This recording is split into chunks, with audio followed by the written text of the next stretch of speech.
All right, Northwest Sports Podcast here, Josh with Kyle, and we wanted to do a quick hitter thoughts about the jersey retirement of Allen Iverson for the Philadelphia 76ers, and more importantly, what he meant to the game and what he meant to me as a very big basketball fan, and what he meant to the younger players in the league now. I'm sure a lot of you have seen the comments from LeBron James where he's on LeBron's Mount Rushmore. He called him perhaps his most influential player, and he also called him maybe the best player of all time, pound for pound. He said those on different occasions throughout, the last year or so. And I believe him when he says it. Obviously, if you repeat yourself that much, you're probably telling the truth.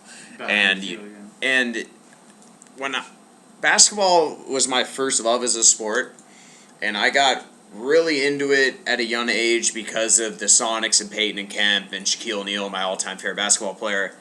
But, outside of Shaq, my favorite player to watch during the Lakers' three-peat run was Allen Iverson.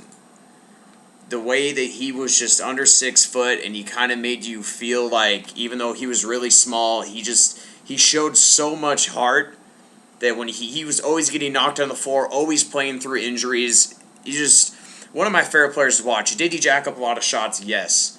Was he, battling the media and his coaches? Yes. But you knew that when you got a quote from him, it was 100% real.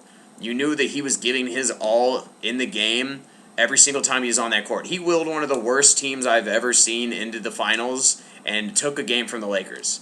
He was willed. Yeah, it was incredible. People do bring up that team is extremely good defensively, which is not brought up, but that team overall was really bad. Kyle, quick thoughts on Iverson before I continue to rant more about how much I love him. I thought Allen Iverson was by far and away one of the best players to watch I've ever seen. I mean, the guy had everything. He had a crossover. He had the step back. He had the spin.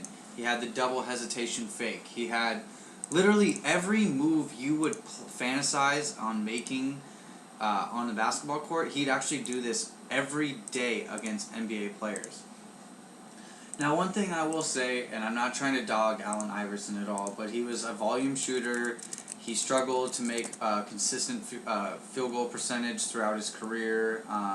Became a little bit more effective towards the middle of his career, whereas the first couple years he was definitely, for a guy who got to the hole as much as he did, he really struggled to shoot more than 42% in a season, which is not good by today's NBA standards. But when you consider how much of the scoring load he was putting on his back, and the fact that he led the NBA in minutes played over 6 times, his career pretty much like set the precedent for like minutes played.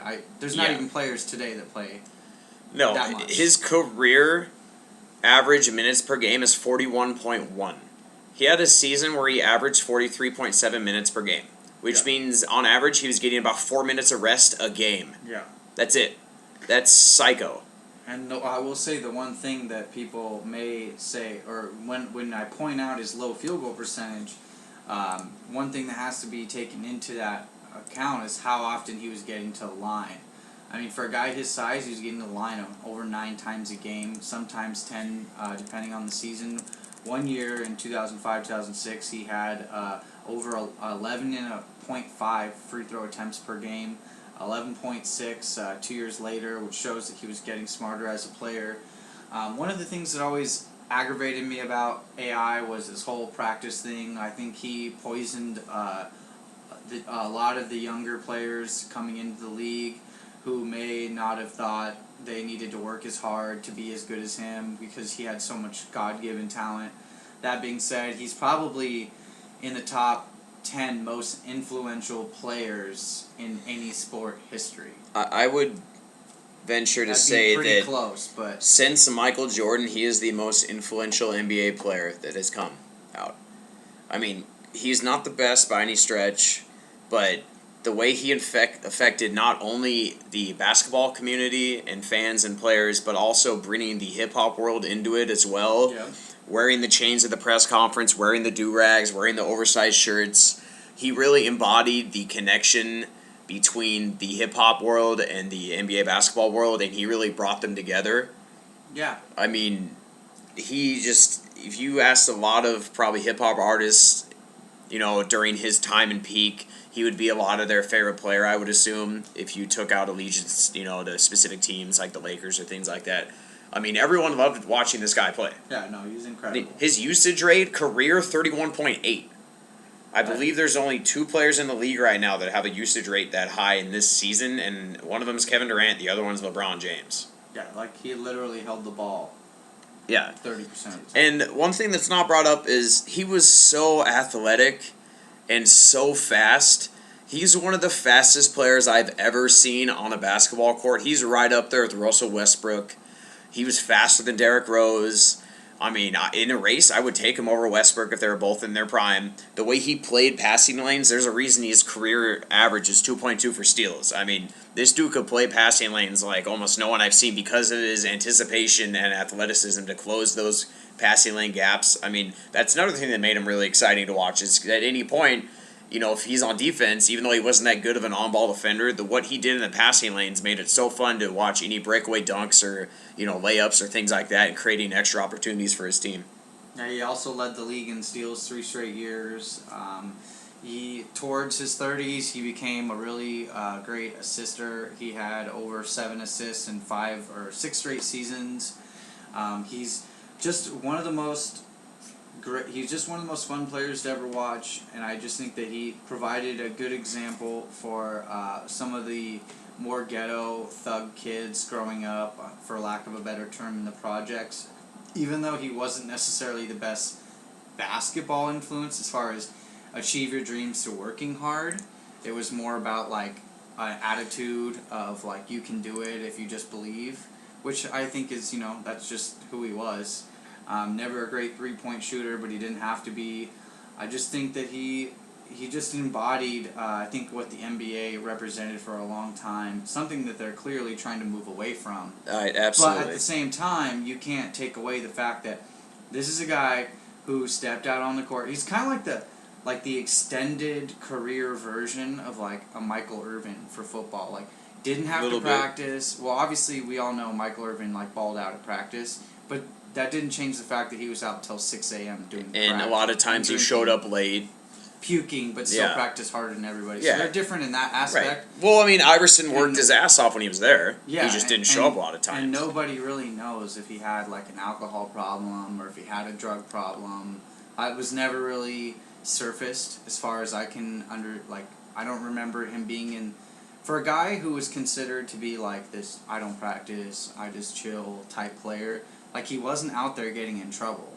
So it almost makes me wonder, who is the real Allen Iverson? How much do we really know about this guy? What was his daily life like in those first 7 years playing for the 76ers? Just one of the most, to this day, I'll never forget Allen Iverson. Yeah, never. He's incredible. I just want to say that at this point, I feel like he's underrated as a player because he gets so much negativity because of the practice thing and his, financial problems after his career and the gambling issues and all these things. Crazy. But he is 7th all-time in points per game for a career. He averaged 26.7. And for minutes played per game, he is 4th all-time. And the only people above him played about 20 to 30 years before he did. Will Chamberlain, in a completely different era where he didn't have to stress himself too much physically because no one could match him.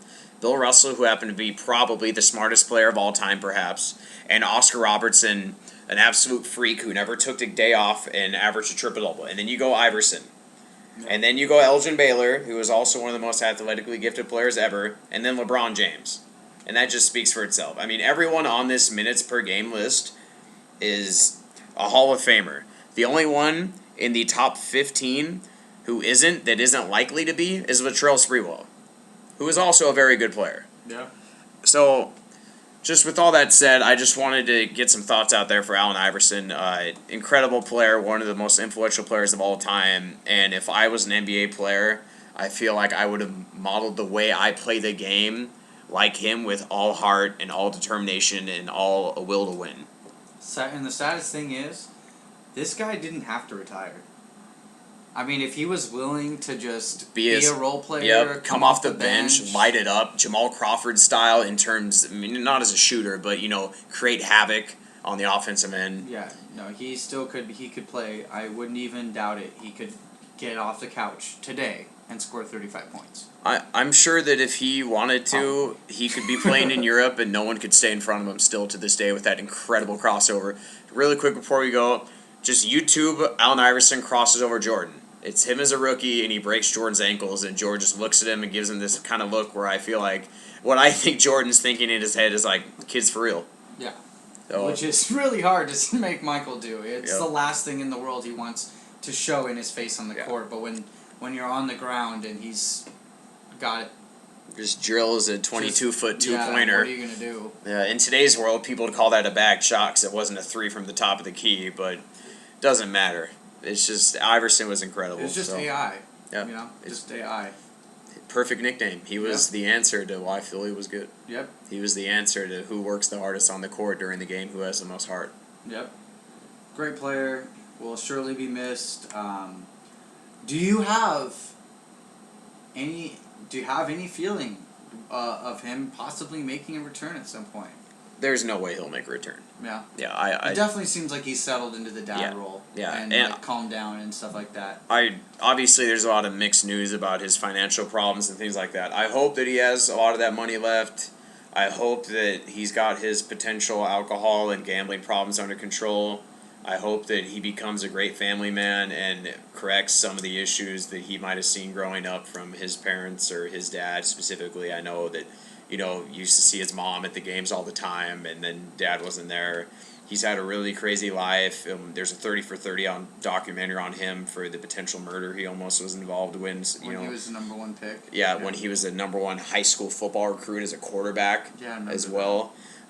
He averaged 25 points per game at Georgetown as a sophomore. I mean, this dude had an incredible career for a college player too. Yeah, especially those are before the days of Durant and people like that lighting it up. So that's all. We just wanted to get some thoughts out there for Iverson. So AI, live on, stay strong, brother. The answer.